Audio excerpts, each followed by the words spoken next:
Bismillahirrahmanirrahim. Assalamualaikum warahmatullahi wabarakatuh. Kembali lagi bersama saya Ahmad Gailani, semester 4, jurusan Ilmu Al-Quran dan Tafsir, Fakultas Usuluddin Adab dan Dakwah, YIN Syekh Nurul Jati Cirebon. Di sini saya akan melanjutkan hasil bacaan saya dari dua buku, yakni buku yang pertama adalah The History of the Quranic Text karya Profesor Al-Azami dari bab 7 sampai bab 8, dan yang buku yang kedua adalah Rekonstruksi Sejarah Al-Quran karya Taufik dan Amal dari bab 6 sampai bab 7. Oke, kali ini saya akan mengangkat tema yakni apakah Mushaf Utsmani itu menentukan keotentikan Al-Quran sekarang. Nah, selama pemerintahan Utsman yang dipilih oleh masyarakat melalui bai'ah yang dikenal sebagai Khalifah yang ketiga, pada waktu itu umat Islam itu sibuk di dalam medan jihad, yang mana Islam itu telah sampai ke daerah Azerbaijan dan Armenia. Nah, berangkat dari suku, kabilah, dan provinsi yang beragam, sejak awal pasukan tempur umat Islam itu memiliki dialek yang berlainan dengan Nabi Muhammad.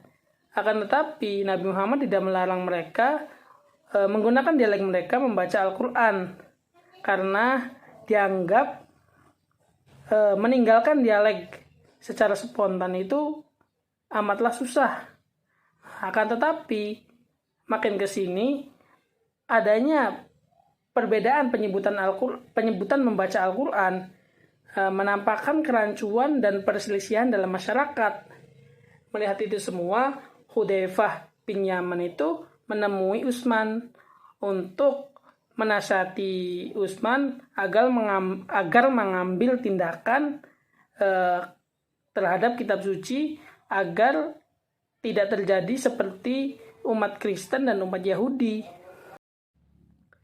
Sebagaimana yang diberitakan oleh riwayat versi mayoritas, pengumpulan Al-Quran di masa Utsman bin Affan itu diketuai oleh Zaid bin Tsabit, yang mana dia adalah seorang Ansor muda aktif sekaligus menjadi sekretaris Nabi dan mencatat wahyu-wahyu Al-Quran. Di kabar yang lain, Zaid bin Tsabit juga terlibat dalam pengumpulan Al-Quran pada waktu atau pada masa Khalifah Abu Bakar, yang kemudian suhuf itu berpindah tangan kepada Khalifah Umar bin Khattab dan akhirnya berada dalam kepemilikan Hafsah, yang kini menjadi basis kodifikasi Utsman, yang mana Zaid pada waktu Utsman menjabat sebagai khilafah, dia itu menduduki jabatan yang penting dan setia mendukung Utsman.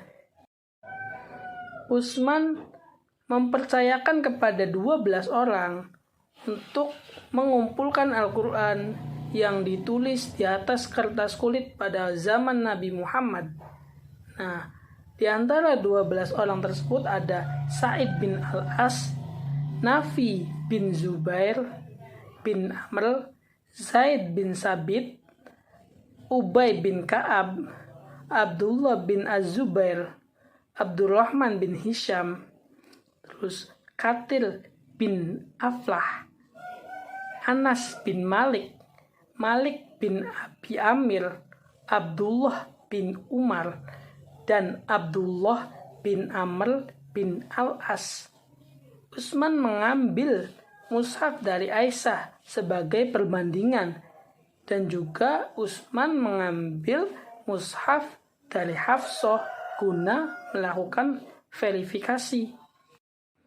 Telah dikemukakan bahwa setelah proses pengkodifikasian Al-Quran selesai, sejumlah salinan dikirim ke berbagai kota metropolitan Islam, yang mana riwayat-riwayat tentang jumlah salinan Mushaf Utsmani itu beragam.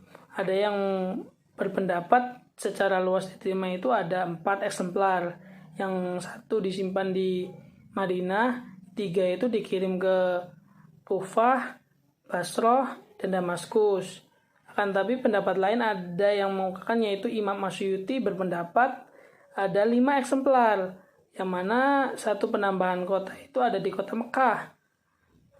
Nah, sedangkan Imam Az-Zarqani itu berpendapat salinan Mushaf Utsmani itu ada 6, yang mana 5 kota tersebut sama seperti Imam As-Suyuti. Penambahannya adalah satu mushaf itu disimpan oleh Utsman sendiri, yang mana disebut sebagai Mushaf Al-Imam atau Mushaf Induk.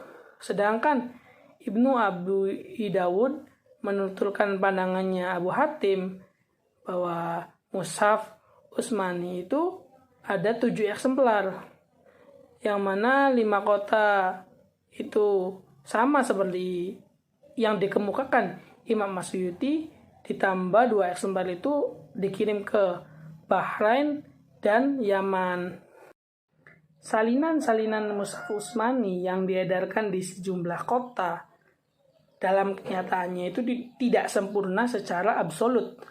Hal ini juga diakui oleh otoritas muslim sejak awal.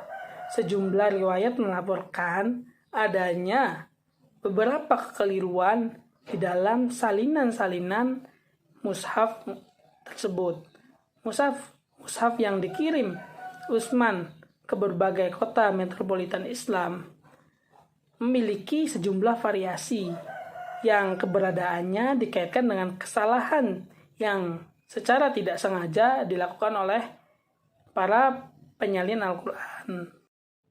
Varian-varian Mushaf Utsmani yang telah sampai ke tangan kita itu berkat karya Abu Ubay dalam kitab Fadhail Al-Quran dan karya Abu Amr Al-Dani dalam kitab Al-Muqni fi Ma'rifat Marsumi Masahif Ahli Al-Amsor. Daftar varian dari kedua kitab tersebut pada prinsipnya saling menguatkan, sehingga memperkuat kepercayaan terhadap kandungannya. Bergsteiser telah menghimpun varian yang ada di dalam kedua kitab tersebut ketika membahas Mushaf Utsmani. Salah satu contohnya itu adalah di dalam surat Al-Baqarah. Pertama, yaitu di dalam ayat 116. Di dalam mushaf Damaskus itu tertulis waqalu. Sebagaimana yang tertulis di mushaf-mushaf lain itu tanpa wa, yaitu qalu. Dan kasus yang kedua itu di dalam surat Al-Baqarah ayat 132, yang mana ditulis di mushaf Madinah Damaskus dan mushaf Al-Imam itu wawasso. Nah, sementara mushaf yang lainnya itu menyalin dengan wawasso tanpa alif. Mushaf Utsmani secara doktrinal dipandang telah mencakup keseluruhan wahyu ilahi yang telah diterima Muhammad, yang semestinya keseluruhan wahyu itu terdapat atau tercantum di dalam mushaf tersebut. Akan tetapi sejumlah riwayat memberitakan kepada kita bahwa adanya eksistensi wahyu lain yang tidak tercantum atau tertulis di dalam mushaf tersebut. Yang material-material ekstra Quranik yang dalam bahasan panjang lebar para ulama itu tentang ilmu nasikh dan mansukh. Ada 3 poin tentang ilmu nasikh dan mansukh. Yang poin pertama, wahyu yang terhapus baik teks atau bacaannya dan juga hukumnya itu sudah dihapus dalam mushaf. Yang poin kedua, itu teks atau bacaannya masih ada di dalam mushaf, akan tetapi hukumnya sudah tidak berlaku atau terhapus. Poin yang ketiga, teks atau bacaannya terhapus di dalam mushaf, akan tetapi hukumnya masih berlaku. Nah, poin 1 dan 3 itu mengisyaratkan kepada kita tidak direkamnya atau tidak ditulisnya wahyu di dalam mushaf. Nah, sekalipun demikian, wahyu-wahyu yang dinyatakan terhapus ini sebagian masih direkam oleh sejumlah hadis atau riwayat lain. Bagian-bagian wahyu yang teksnya masih sempat direkam oleh sejumlah propetologia baik secara bacaan atau hukumnya dinyatakan terhapus. Di dalam riwayat-riwayat kategori ini terdapat rujukan yang jelas tentang eksistensi sebagai bagian dari Al-Quran pada masa tertentu, sekalipun sejumlah perbedaan yang tajam antara satu dengan yang lainnya. Sebagai salah satu contohnya ada di dalam Mushaf Ubay. Ada ayat sisipan antara ayat 24 dan 25 surat Yunus seperti berikut ini. Masih terdapat di Mushaf Ubay adanya riwayat tentang adanya ayat ekstra di dalam surat Al-Bayyinah seperti berikut ini. Serangan paling serius terhadap otentitas dan integritas Al-Quran dewasa ini datang dari John Wansbrough. Dalam satu kajiannya, Quranic Studies, Sources and Method of Scriptural Interpretation.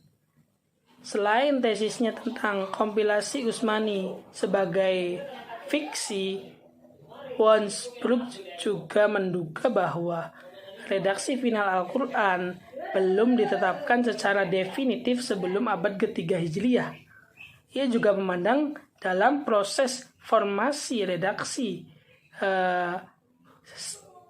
definitif Al-Quran sejak awal itu kaum muslimin mengadopsi berbagai gagasan Yahudi hingga taraf Kristen, sehingga asal-usul Al-Quran itu sepenuhnya berada dalam tradisi tersebut.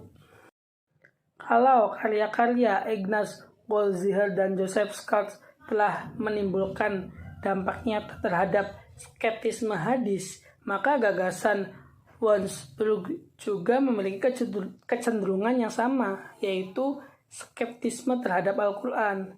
Mungkin hanya itu yang dapat saya sampaikan. Kurang lebihnya mohon maaf. Wallahul muwaffiq ila aqwamit thoriq. Wassalamualaikum warahmatullahi wabarakatuh.